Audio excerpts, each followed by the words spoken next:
I decided not to put any slides about myself, like who is me. I don't know you. Okay. That would be like, that would work. So yeah, and as soon as you can see, like I look like lumberjack, so I'm probably pretty good web developer. And I sort of is, maybe.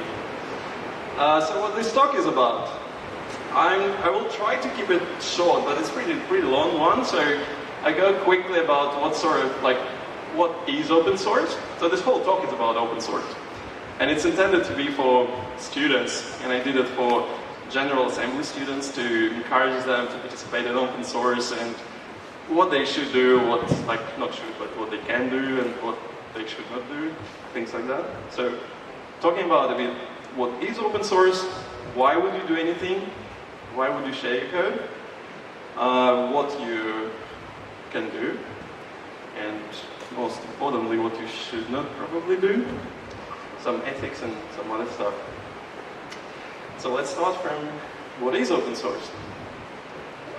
And that's not just like free software, because a lot of people are just mixing it. At least it was some time before, maybe not anymore.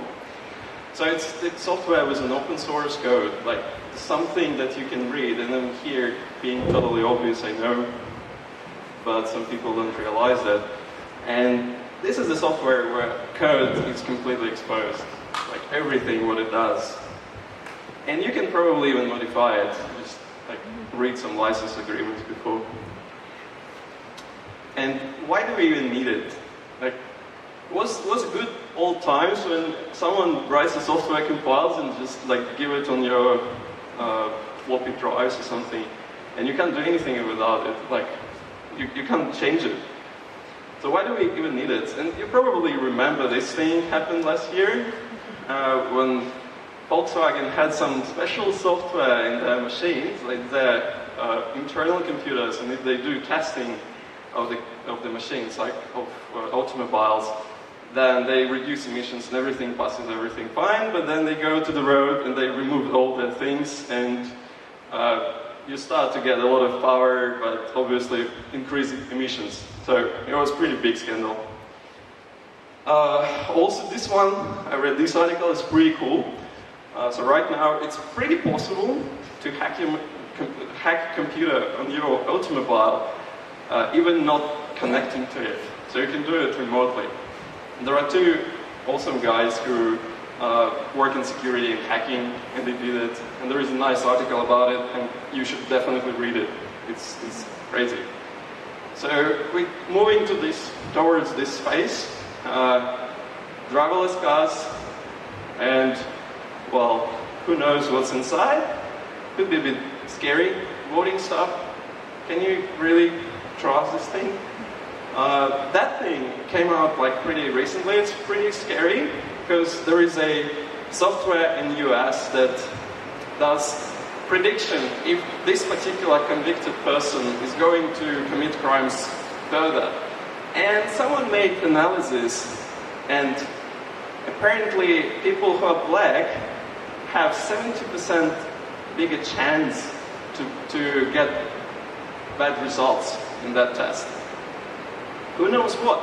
Like, who knows why? Because that software is completely closed. You can't really even think like, why does it do this assessment? And yeah, and can we really trust corporations? Like, no.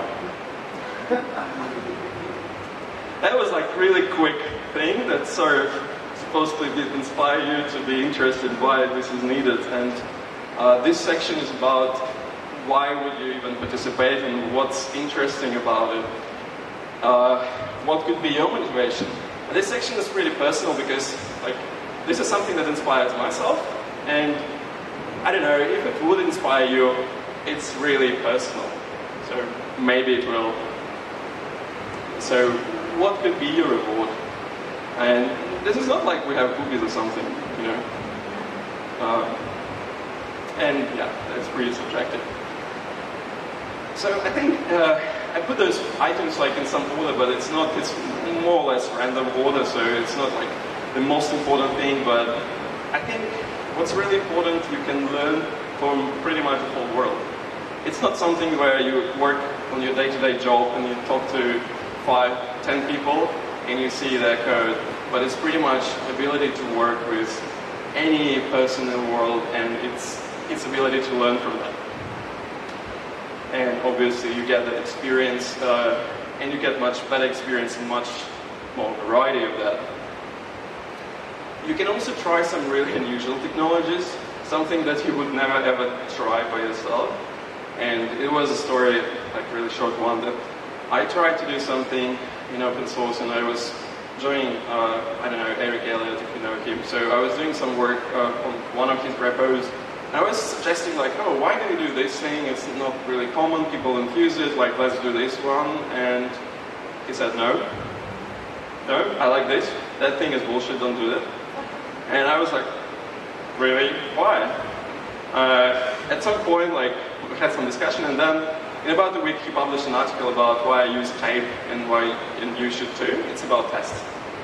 And it was like, yeah, it's interesting. It's something that I never used, and I was like, that's cool. I was trying that, and now I pretty much use it everywhere in my work and in all my projects because it is really cool. So you would try some unusual things. And obviously you'll find some connections, which is quite important, I guess. Even if you're a developer and live somewhere in your mother's basement, sorry. That's also collaboration. That's something that inspires me as well, pretty much. I think it's really light over there. Anyway. It's another important thing, you can promote yourself. So that's another story. I've built a couple of libraries and they were pretty cool. I wanted people to know about them. And then, yeah, week goes on, months goes on, and it's pretty much like that.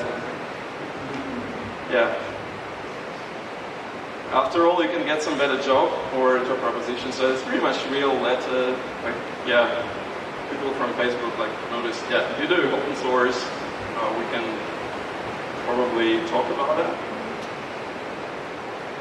And yes, you can stand out. So a lot of people just do their day-to-day job. They come from 9 to 5 and something. They probably do really awesome stuff, but nobody knows about it. So you can, doing your open source work, you can stand out. And I like this one as well. Sort of. It's really hard to see though.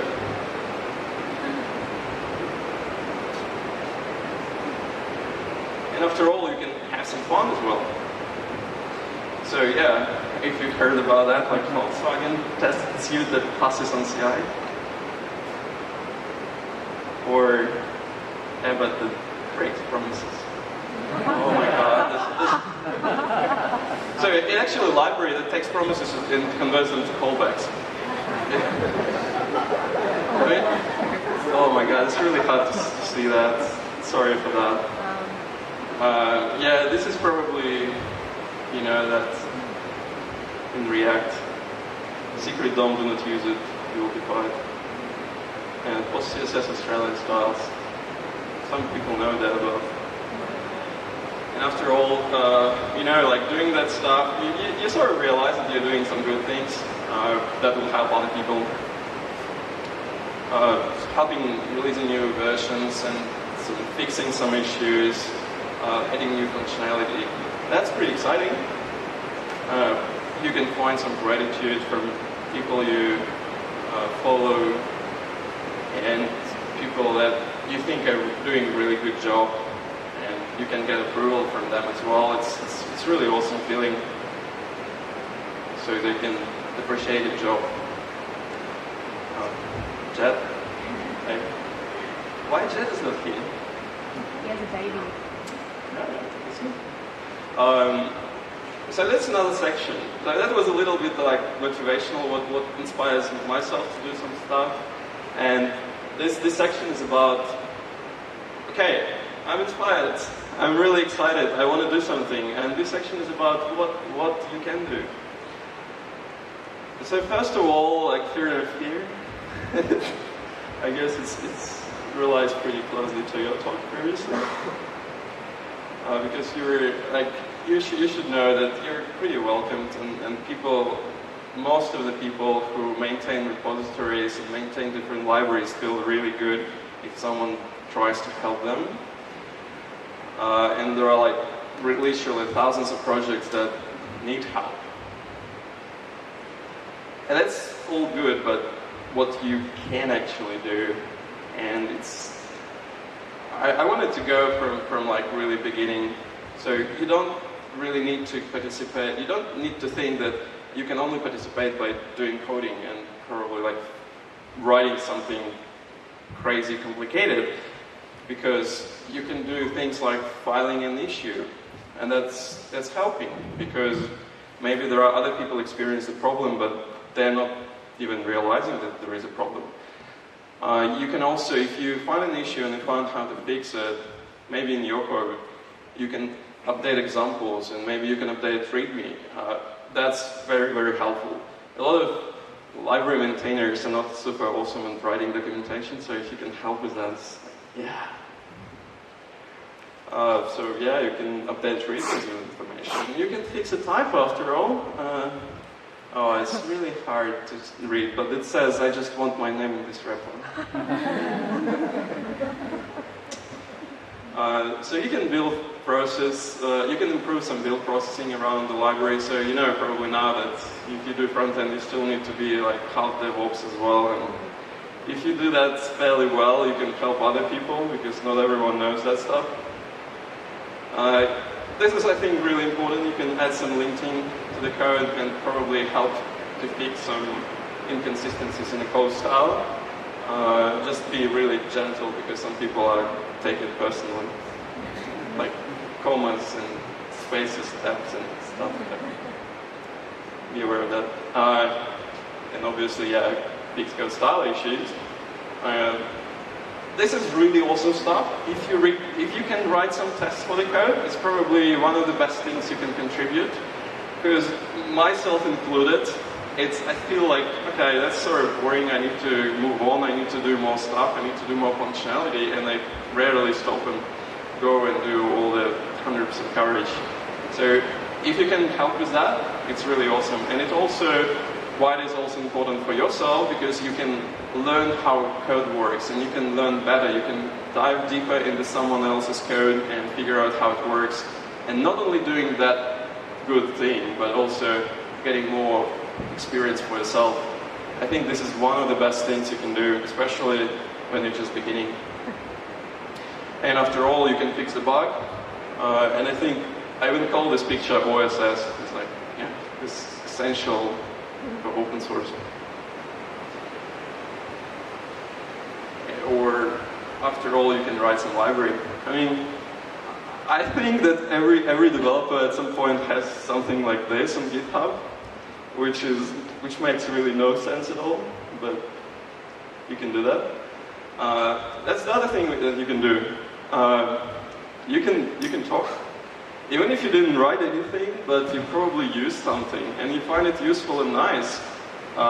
Just come to CAMPJS or SID.js or React Sydney or Angular Sydney and keep some other places and talk about it. Tell other people about your experiences.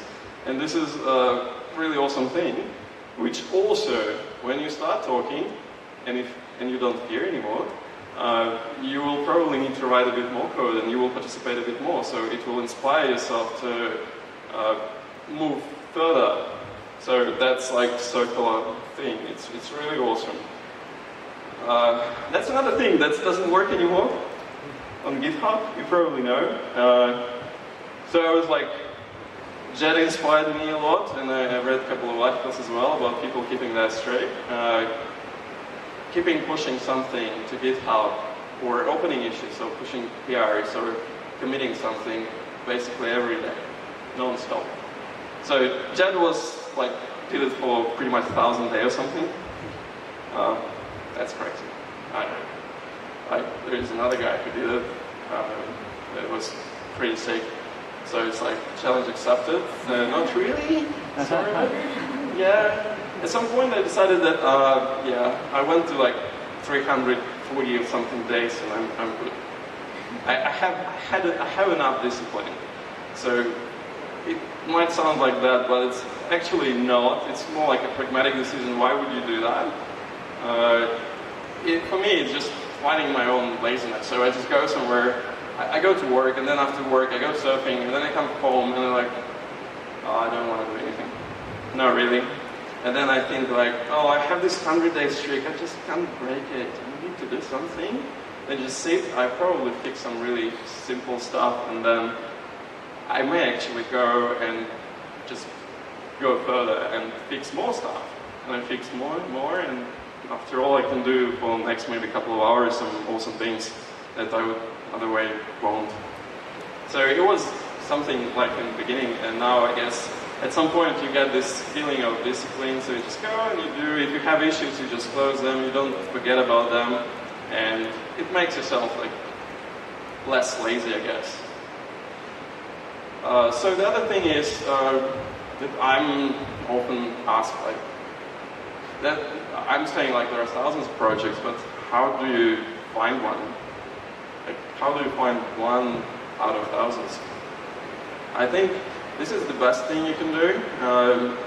I didn't appreciate Twitter for a while, until probably the last couple of years, and I realized that this is a really nice place that makes all the connections super simple.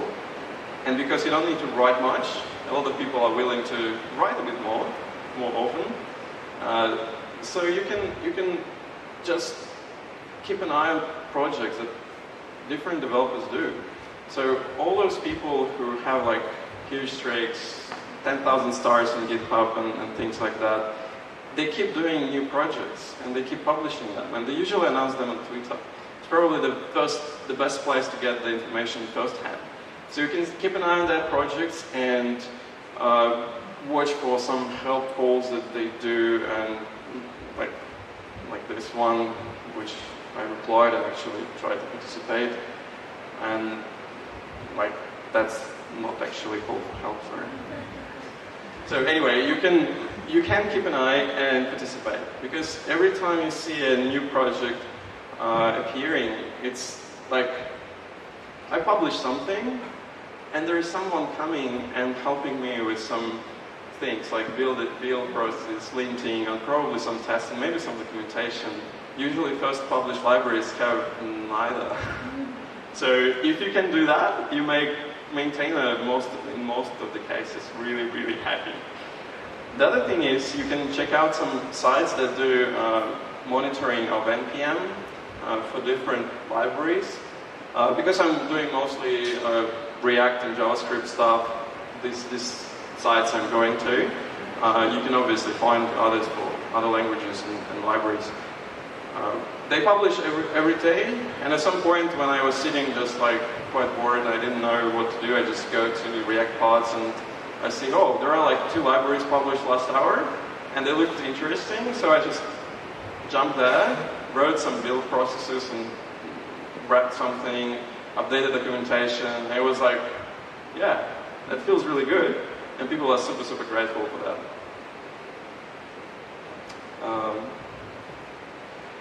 Yeah, and there was another story that, I mean, when I published something, oh no, my friend published one library, so I've seen it, and then it was copied to clipboard, like super simple. It was a really awesome library, by the way, and then I decided, yeah, I've seen it published, like he mentioned that on Twitter, so I just went quickly make wrapper for React, and now it's React copied to clipboard.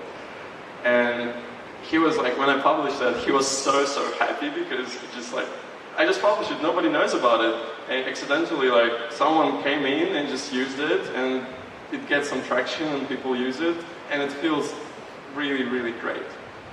So do that, it makes people happy. And this is the last part of my talk. I'm pretty good. Not in general. Well, that's true. So, what you should not do, probably. It's the last part, and I think it's really important, and a lot of people talking about open source sort of omit this thing, and I guess it's quite important. And pretty much everything goes down to the most universal rule, is just like, yeah, respect people.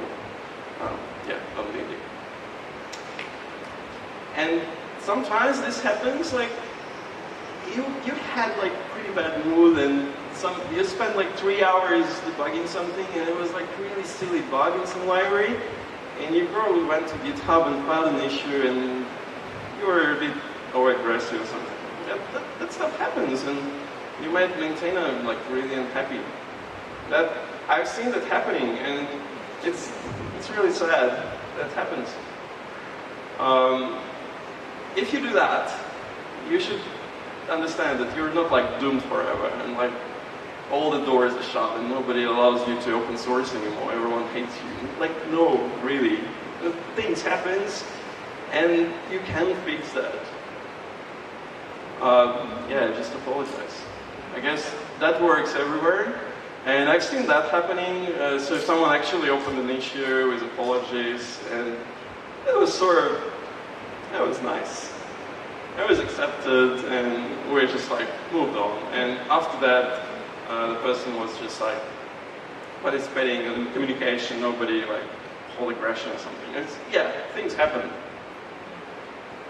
And you also need to remember that all the people are different. I feel like I'm stealing your slides. And they come from different cultures. And they speak completely different languages. I don't know, can you see that? That was a nice line. So, never make fun of someone who speaks broken English. It means they know another language. I think that's a really nice quote, and that sort of made myself a little bit different, I guess. So it's a bit changed my perception of this. And yeah, I'm from Ukraine. I'm speaking English only 5 years, and I know like it was really scary at the beginning, especially. And also, I've seen it happening before, and I've seen some really strange comments in GitHub.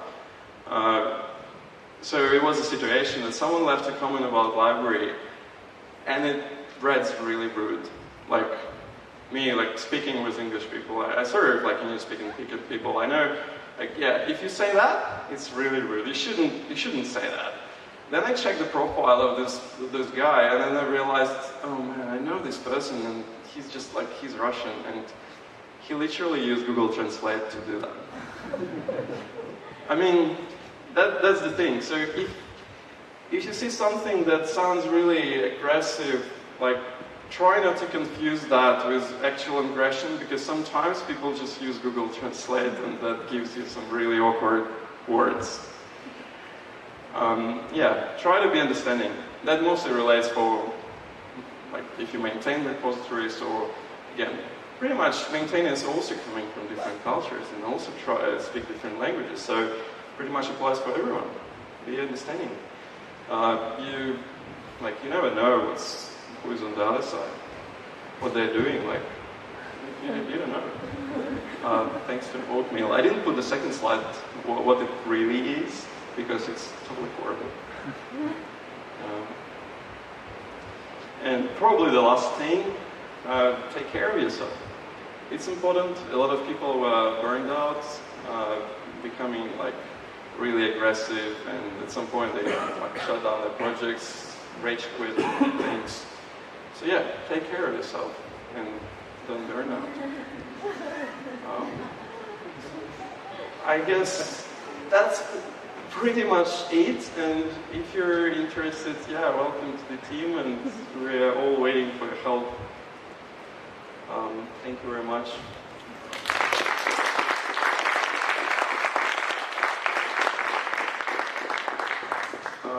I don't know, I have like 5 minutes left if you have any questions. Oh, good. Yeah. Do you have any suggestions on how we can improve diversity in open source? Do I have any suggestions how we improve diversity in open source?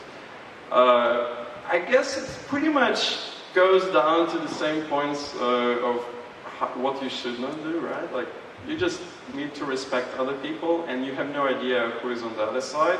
So you should be really polite, and you every time you communicate outside of your like normal ring of people, you probably should be really cautious, maybe 5 times more cautious than you usually are. And try not to leave like super sarcastic or crazy comments, because that sounds funny in your circle, but it might be really abusive to someone else. I guess that would help. So there are some cases where people were turned off the contributing because of the community, because community was pretty aggressive and exclusive. So yeah, try to be more inclusive. On like general note, how to actually get more diverse people, I guess we should try to get them speaking a bit more and promoting themselves as well. And that's important for conference organizers, and I think it's moving into a really nice direction. We should also encourage their participation as much as possible. I don't know, you probably know, Tanya, my wife, she's going to do not school with Women Who Code in July, and she'll announce it at some point, today, maybe tomorrow. So yeah, you can do that. You can encourage more people coming, and you can teach. And I mean, I think it's pretty general. It's not about open source. It's more about like the whole, like being kind and being nice.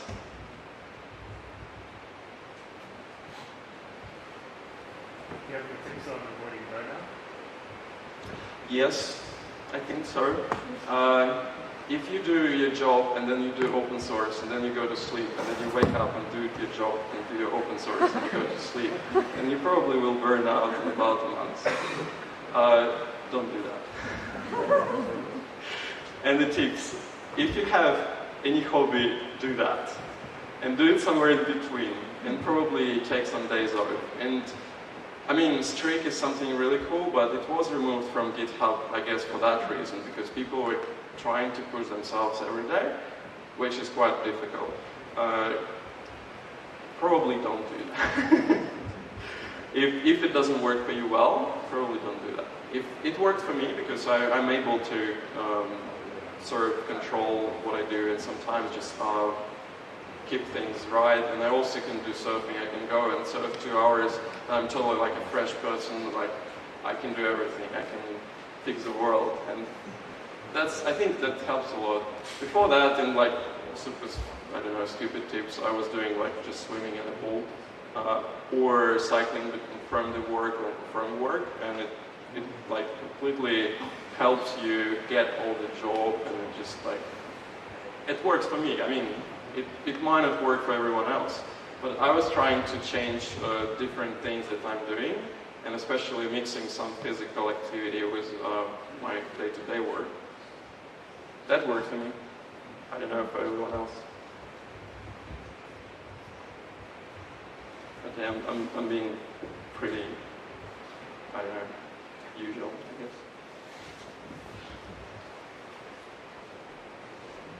All good?